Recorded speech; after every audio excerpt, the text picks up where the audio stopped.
Hello everyone, இன்றைக்கி நம்ம என்ன பார்க்க போகிறோன்னா ஒரு நான்வெஜ் மெனு தாங்க பார்க்க போகிறோம். ஒரு வீக்கெண்ட், அதாவது போன வாரம் எங்கள் வீட்டில் நான் என்னென்ன செஞ்சேன்னு காமிக்க போகிறேன். இது பார்த்திங்கன்னா சிக்கன் குழம்பு, அதுக்கப்புறம் வேக வச்ச முட்டை, சிக்கன் கறி, அதுக்கப்புறம் பார்த்திங்கன்னா சிக்கன் 65. அதுக்கப்புறம் இந்த ஜாமுன் வந்து நான் ஆல்ரெடி செஞ்சுட்டேங்க, அதனால் வீடியோ எடுக்க முடியல.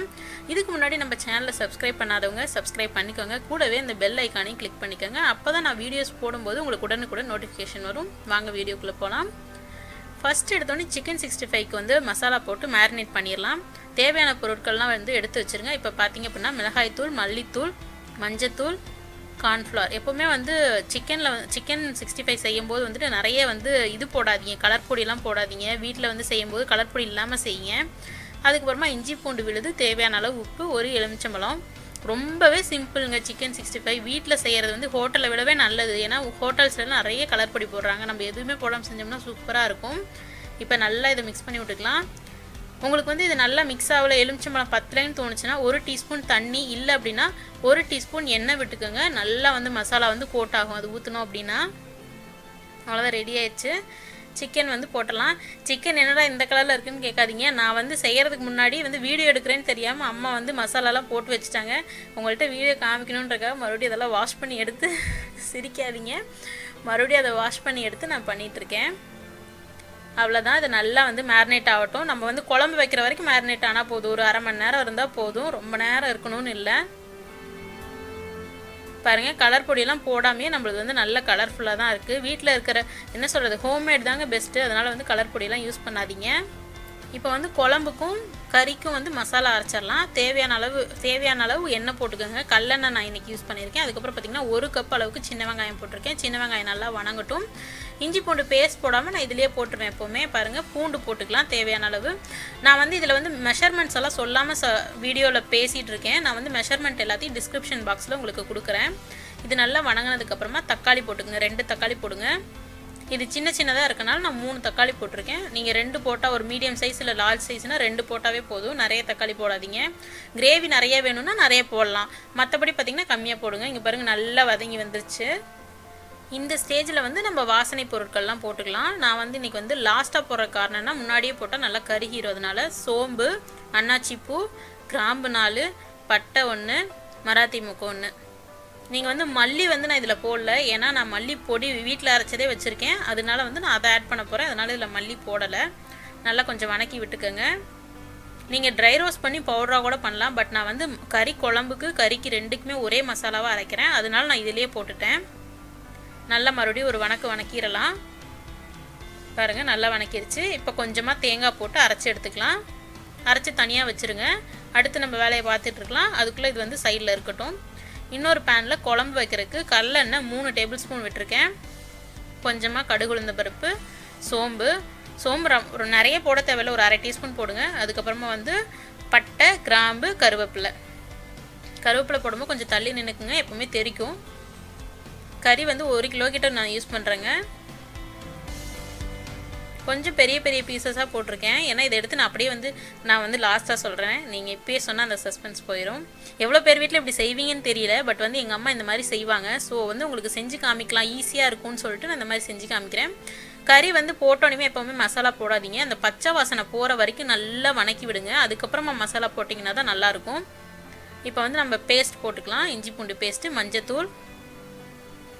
எப்போவுமே தண்ணி விட தேவையில்லை சிக்கனுக்கு, ஏன்னா அது தண்ணி அதுவாக விடும். அதாவது வேக வைக்கும் போது விட தேவையில்லை. வேக வச்சதுக்கப்புறம் மசால் வேணும், அதாவது குழம்பு வேணும்னா நம்ம விட்டு தான் ஆகணும். பாருங்கள், நல்லா வெந்துருச்சு, ஆல்மோஸ்ட்டு தெரியுது பாருங்கள். இந்த ஸ்டேஜில் கல்லுப்பு யூஸ் பண்ணுங்கள் எப்போவுமே. அதுக்கப்புறமா மல்லி அதாவது வரமல்லி தூள், மிளகாய் தூள். இது வந்து கறி மசாலா வீட்லேயே அரைச்சது. நீங்கள் கரம் மசாலா கூட யூஸ் பண்ணலாம், பட் நான் வந்து வாசனைக்கு தான் அதெல்லாம் ஆல்ரெடி போட்டேன் இல்லையா, கிராம்பு பட்டையெல்லாம், அதனால நான் போடல. கறி மசாலா வீட்டில் அரைச்சது, நான் அதை யூஸ் பண்ணுறேன். பாருங்கள், எண்ணெய் எப்படி பிரிஞ்சு வருதுன்னு. இப்போவே இன்னும் கொஞ்சம் நேரம் நல்லா குக் ஆகட்டும். அதாவது எப்போவுமே சிக்கன் வந்து நல்லா சாஃப்டாக, அந்த டெண்டர்னு சொல்லுவாங்க, அந்த ஸ்டேஜ் வர வரைக்கும் வேக விடுங்க. ஏன்னா நம்ம குழந்தைங்களுக்குலாம் கொடுப்போம். ஸோ எப்போவுமே நல்லா வேக வச்சு சாப்பிட்றது நல்லது. இப்போ நம்ம அரைச்சோம் இல்லையா அந்த மசாலாவில் 3/4 நான் இந்த குழம்புக்கு ஊற்றுறேங்க. ஏன்னா குழம்பு தான் மெயின். கறி வந்து நான் சொன்னேன் இல்லையா அது வந்து சைட் டிஷ் தான். ஸோ வந்துட்டு அதுக்கு வந்து ஒரு 1/4 எடுத்து வச்சுட்டு 3/4 நான் இதில் ஊற்றிடுறேன். மறுபடியும் இது வந்து எல்லாமே வணங்கின ஐட்டம் தான், அதனால் ரொம்ப வணக்கணும்னு அவசியம் இல்லை. கொஞ்சமாக நல்லா மிக்ஸ் பண்ணி விடுங்க, எல்லாமே மிக்ஸ் ஆகிற மாதிரி நல்லா மிக்ஸ் பண்ணி விட்டால் போதும். அதுக்கப்புறமா கொஞ்சம் தண்ணி ஊற்றிடலாம். அந்த மசாலாவை நான் தனியாக எடுத்து வச்சுட்டேங்க. எடுத்து வச்சுட்டு தேவையான அளவு தண்ணி ஊற்றிருக்கேன். நான் எப்போவுமே மிக்ஸியை கழுவுனேன்னா இதுவே ஊற்றிடுவேன், மசாலாலாம் வேஸ்ட் ஆகும்னு. ஒரு சிலருக்கு பார்க்க பிடிக்காதுன்னு நினைக்கிறேன். பட் வந்து அப்படியே ஊற்றிடுங்க, வேஸ்ட்டாக தானே போகும். இப்போ பாருங்கள் நல்லா வெந்துருச்சு, எண்ணெய் நல்லா பிரிஞ்சு வர ஆரம்பிச்சிருச்சு. செம்ம வாசமாக இருக்குது. இங்கே பாருங்கள் எவ்வளோ சூப்பராக வெந்துருச்சுன்னு. கையில் தொட்டோனையுமே வந்துச்சு. இங்கே பாருங்கள், உங்களுக்கு தெரியுதான்னு தெரியல, அவ்வளோ சாஃப்டாக இருந்துச்சு. அவ்வளோதான். கருவேப்பிலை கொத்தமல்லி போட்டு நம்ம வந்து இறக்கி வச்சிட வேண்டியது தான். நம்ம வேலை முடிஞ்சுது, கறி குழம்போட வேலை.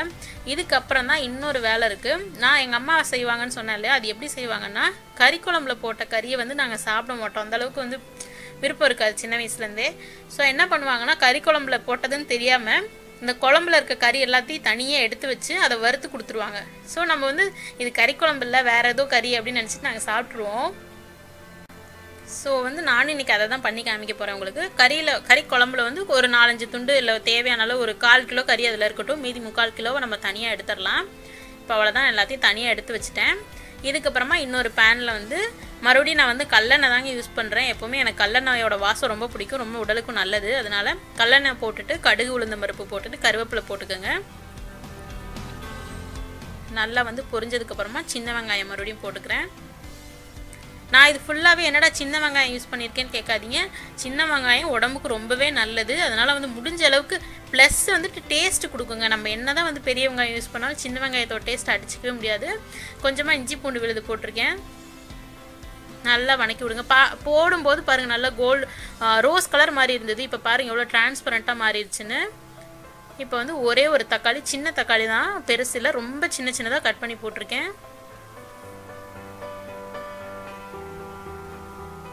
நல்லா வணங்கட்டும். வணங்கினதுக்கப்புறமா கறி மசாலா 2 பச்சை மிளகா போட்டுக்கிறேன்.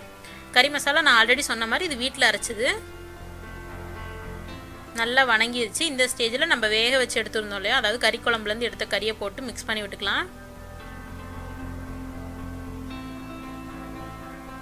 அவ்வளோதான், நம்ம தனியாக எடுத்து வச்சுருந்த மசாலாவை போட்டு மிக்ஸ் பண்ணி விட்டுடலாம்.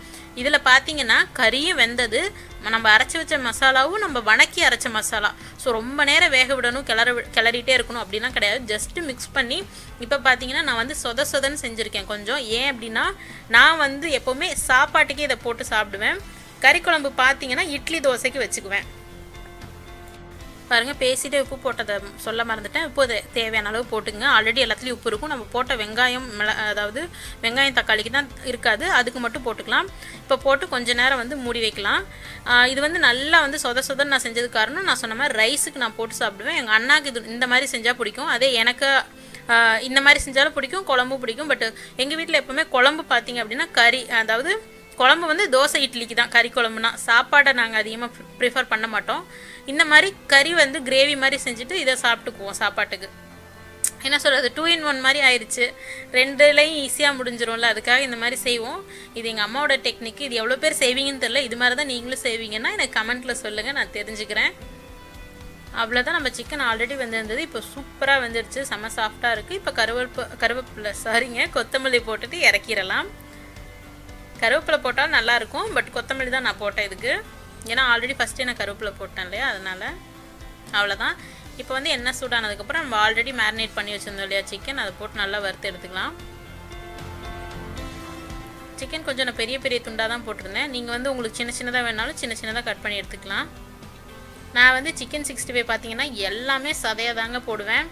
கறி ஒரு சிலருக்கு பார்த்தீங்கன்னா பிடிக்கும், என்ன சொல்கிறது, எலும்பும் பிடிக்கும். பட் எங்கள் வீட்டில் எல்லாருக்குமே சதை தான் ப்ரிஃபர் பண்ணுவாங்க. ஸோ முடிஞ்ச அளவுக்கு வந்து போன்லெஸ் தான் எல்லாமே இருக்கும், போனே இருக்காது எதுலேயுமே. நீங்கள் பார்த்தாலே தெரியும் எல்லாமே போன்லெஸ் தான். நான் வாங்கிட்டு வந்தோடனே தனியாக பிரித்து எடுத்துருவேன், குழம்புக்கு இது, கிரேவிக்கு இது, அது ஃப்ரைக்கு இது அப்படின்னு சொல்லிட்டு. அவ்வளோதான், நல்லா ரோஸ்ட் ஆகிடுச்சுங்க பாருங்கள். இப்படி நல்லா ஃப்ரை ஆனதுக்கப்புறம் இங்கே பாருங்கள், கலர் பொடியெலாம் நம்ம எதுவுமே போடல, ஆனாலும் இவ்வளோ கலராக இருக்குது பாருங்கள். அவ்வளோதான், ரெடி ஆயிடுச்சு. தனியாக எடுத்து வச்சிடலாம். இன்னும் ஒரே ஒரு வேலை தாங்க பேலன்ஸ் இருக்குது, ரசம் மட்டும் வைக்கணும். அதுவும் முடிச்சிட்டா இந்த vlog சூப்பராக முடிஞ்சிடும். வாங்க அடுத்து ரசம் வைக்கலாம். ரசத்துக்கு பார்த்தீங்கன்னா புளி ஊற வைக்க மறந்துட்டேன், அதனால் சுடுதண்ணியில் போட்டு ஊற வச்சேன். ஒரு 15 மினிட்ஸ் தான் ஆகுது. உங்களுக்கு தேவையான அளவு புளி ஊற வச்சுங்க. அதுக்கப்புறம் குட்டி உரல் வச்சுருக்கேன். இந்த குட்டி உரலில் வந்து இது ஒரு 100 ரூபாய்க்கு வாங்கினாங்க, ரொம்ப வருஷமாக வீட்டில் இருக்குது. சீரகம் மிளகு போட்டு நல்லா இடிச்சுக்கலாம். ரொம்ப ஹெல்ப்ஃபுல் கிச்சனில், இது எல்லாத்துக்கும் யூஸ் ஆகும். தேங்காய் உடைக்கிறதுக்கு முதற்கொண்டு இது தான் யூஸ் ஆகும். அவ்வளோதான், நல்லா நசுக்கி எடுத்துடலாம். நீங்கள் மிக்சியில் கூட போட்டு அரைக்கலாம், பட் இந்த இதில் பண்ணால் இன்னும் கொஞ்சம் டேஸ்ட்டாக இருக்கும். அதுக்கப்புறம் பூண்டு போட்டு நல்லா இடித்து எடுத்துக்கலாம். அவ்வளோதான். அதை ரசத்தை, அதாவது புளிக்கு கரைசல் எடுத்து வச்சுருந்தேன், அந்த புளியிலேருந்து எக்ஸ்ட்ராக்ட் பண்ணி எடுத்து வச்சுருந்தேன். அதில் வந்து இந்த மிளகு இதை போட்டுக்கலாம். அதுக்கப்புறமா ஒரு பேனில் கொஞ்சமாக எண்ணெய் போட்டு கடுகு போட்டுக்குங்க. அதுக்கப்புறம் எப்போவுமே பெருங்காயம் யூஸ் பண்ணுவேன். நான் கறியில் பெருங்காயம் போட மாட்டேன், பட் இதிலெல்லாம் ரசத்தில் கண்டிப்பாக பெருங்காயம் இருக்கும். கறியில் பெருங்காயம் போட்டால் நல்லா இருக்காது, அதனால் போட மாட்டேன். அதுக்கப்புறமா ஒரு தக்காளி போட்டு நல்லா வணக்கி விட்டுக்கலாம். எப்போவுமே தக்காளி ரசத்தை தவிர மீதி எல்லா ரசத்துக்கும் தக்காளி வந்து கம்மியாக தான் போடணும், ஏன்னா புளிப்பு இருக்கும். ஆல்ரெடி நம்ம புளி ரசம் தான் வைக்கிறோம், ஸோ வந்துட்டு இன்னும் வந்து ரொம்ப புளிப்பாயிரும். அதனால் அவ்வளோதான், தேவையான அளவு தண்ணி ஊற்றிக்குங்க. எப்போவுமே நான் முடிஞ்ச அளவுக்கு எதுலெல்லாம் கல்லுப்பு யூஸ் பண்ண முடியுதோ எல்லாத்துலேயுமே கல்லுப்பு தான் யூஸ் பண்ணுவேன். நீங்களும் வந்து கல்லுப்பு யூஸ் பண்ணுங்கள், ரொம்பவே நல்லது. அது வந்து எப்போவுமே ரசம் வந்து கொதிக்க தேவையில்லை, ஜஸ்ட்டு நுர கட்டினாவே போதும். அது கட்டுறதுக்கு முன்னாடி நான் வந்து இன்றைக்கி கொத்தமல்லி போட்டுட்டேன். என்னடா மிளகா போடலன்னு எல்லோரும் யோசிச்சிருப்பீங்க. நான் வந்து இது வந்து எனக்கு ரசம் வந்து டைஜஷனுக்கு ப்ளஸ் வந்துட்டு ரொம்ப மைல்டாக இருந்தால் போதும். உங்களுக்கு காரமாக வேணும்னா நீங்கள் ஸ்டார்டிங்லேயே போட்டுருங்க, பட் எண்ணெயிலே போட்டிங்கன்னா ரொம்ப கருகிரும். அதனால் வந்து நான் லாஸ்ட்டாக போட்டிருக்கேன். நுர கட்டினதுக்கப்புறமா இறக்கிடலாம், நம்ம ரசம் சூப்பராக ரெடி ஆயிரும். இன்னொரு டிப்ஸ் பார்த்தீங்கன்னா, சிலர் பார்த்தீங்கன்னா மிக்சிலே போட்டு அரைச்சிருவாங்க. எதுனா சீரகம் மிளகு பூண்டு அதே மாதிரி இந்த வரமிளகாய் போட்டு அரைச்சிருவாங்க. ஜஸ்ட் நீங்கள் அந்த மாதிரி ஒரு பிளண்ட் பண்ணி கூட யூஸ் பண்ணலாம். எல்லாமே நம்ம சாய்ஸ் தான். பட் வந்து மிளகா இருந்தால் எனக்கு பிடிக்காது, ரசத்தில் வந்து அங்கேயுமா மிளகா இருந்தால் எனக்கு பிடிக்காது. எனக்கு வந்து இந்த மாதிரி ப்ளைனாக இருந்தால் தான் பிடிக்கும், அதனால் நான் இந்த மாதிரி பண்ணியிருக்கேன். அவ்வளோதான், ஒரு கொதி வரப்போகுது, நான் ஆஃப் பண்ணிட்டேன். ஆஃப் பண்ணிட்டு மூடி வச்சுருங்க. நம்ம ரசம் மணக்க இருக்கும் ஓப்பன் பண்ணும்போது. அவ்வளோதான், நம்மளோட லஞ்ச் வந்து ரெடி ஆயிடுச்சு சூப்பராக. நான் இதை சர்வ் பண்ணிட்டேன், என்ஜாய் பண்ண போகிறேன் சூப்பராக. நீங்களும் வந்து இந்த மாதிரி செஞ்சு பார்த்துட்டு எப்படி இருக்குது என்னன்னு எனக்கு கமெண்ட்ஸில் சொல்லுங்கள். வேறு ஏதாவது ரெசிபி வந்து எனக்கு நான் வந்து போடணும்னு நீங்கள் நினச்சிங்க அப்படின்னா நீங்கள் என்கிட்ட கமெண்ட்ஸில் சொல்லுங்கள். நான் அதுவும் எவ்வளோ சீக்கிரம் போட முடியுமோ அவ்வளோ சீக்கிரம் போடுறேன். இதில் பார்த்தீங்கன்னா ஜாமுன் செஞ்சதை நான் காமிக்கல, ஏன்னா முன்னாள் நாள் நைட்டே செஞ்சுட்டேன். நான் வந்து அப்போ செய்யலை, அதனால் நான் காமிக்க முடியலை, சாரிங்க மன்னிச்சுங்க. அதே மாதிரி முட்டையும் வந்து காமிக்கலை, மறந்துட்டேன். அதாவது பர்ஃபெக்டாக எப்படி உரிக்கிறதுன்னு காமிக்காமல் விட்டுட்டேன். இன்னொரு நாள் நான் வந்து கரெக்டாக எப்படி பர்ஃபெக்டாக வேக வைக்கிறது, ஜாமுன் செய்கிறது எல்லாமே நான் உங்களுக்கு காமிக்கிறேன். மூச்சு வாங்குது. ஓகே காய்ஸ், இன்னொரு வீடியோவில் சந்திப்போம். அன்டில் தென் பாய்.